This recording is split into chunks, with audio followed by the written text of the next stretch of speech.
নমস্কাৰ, মই অংকিতা। প্ৰথমতে আপোনালোক সকলোকে বহুত ধন্যবাদ। এই বিপদৰ সময়ছোৱাত সকলো একগোট হৈ ওলাই আহিলে।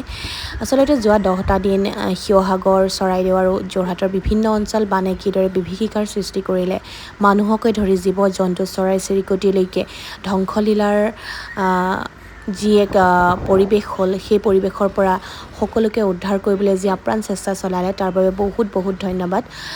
এই সময়ছোৱাত আচলতে এটা কথাই ভাল লাগিলে যে অসমৰ বিভিন্ন জিলাৰ পৰা এই 3খন জিলাৰ লোকসকলক সহায় কৰিবৰ বাবে যিদৰে আগবাঢ়ি আহিলে একগোট হৈ, তাৰ বাবে যথেষ্টখিনি কৃতজ্ঞতা জ্ঞাপন কৰিছোঁ।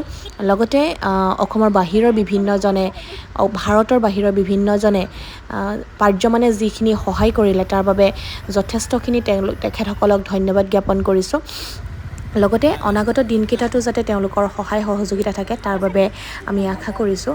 আচলতে আমি হাঁহচৰা দিহিঙীয়া গড় যুৱ সমাজৰ লগ হৈ আমি প্ৰজেক্ট হিউমেনিটি নামেৰে এটা গ্ৰুপৰ জৰিয়তে এই বানৰ বিভীষিকাৰ আচলতে যি পৰিৱেশ তাক কিছু পৰিমাণে সহায় সহযোগিতা কৰিবলৈ আগবাঢ়ি আহিছিলোঁ। তাত বিভিন্নজনে সহায় সহযোগিতা আগবঢ়ালে। অসমৰ বিভিন্নজন, অসমৰ বাহিৰৰ, ভাৰতৰ বাহিৰৰ বিভিন্নজনে প্ৰজেক্ট হিউমেনিটিক সহায় সহযোগিতা কৰাৰ বাবে আমি আজি আগবাঢ়ি আহিবলৈ সক্ষম হ'লোঁ।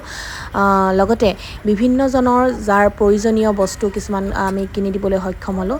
তাৰ বাবে তেখেতসকলক বহুত ধন্যবাদ। লগতে অনাগত দিনসমূহতো যাতে তেওঁলোকে প্ৰজেক্ট হিউমেনিটিক সহায় সহযোগিতা কৰি বানৰ পাছৰ যি বিভীষিকা, সেই বিভীষিকাৰ পৰা আমি কিছু পৰিমাণে তেওঁলোকক সকাহ দিব পাৰোঁ, মানুহখিনিক সহায় কৰিব পাৰোঁ, তাৰ বাবে আপোনালোকলৈ অনুৰোধ থাকিল।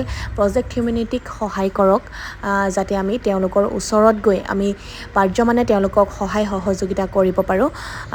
আৰু এইখিনিতে আচলতে আমাৰ যিসকল ভলণ্টিয়াৰ্ছ প্ৰজেক্ট হিউমেনিটিৰ হৈ কাম কৰিলে তেওঁলোককো যথেষ্টখিনি ধন্যবাদ জ্ঞাপন কৰিলোঁ। লগতে আগন্তুক দিনতো সহায় সহযোগ কৰিব বুলি আশা কৰিলোঁ।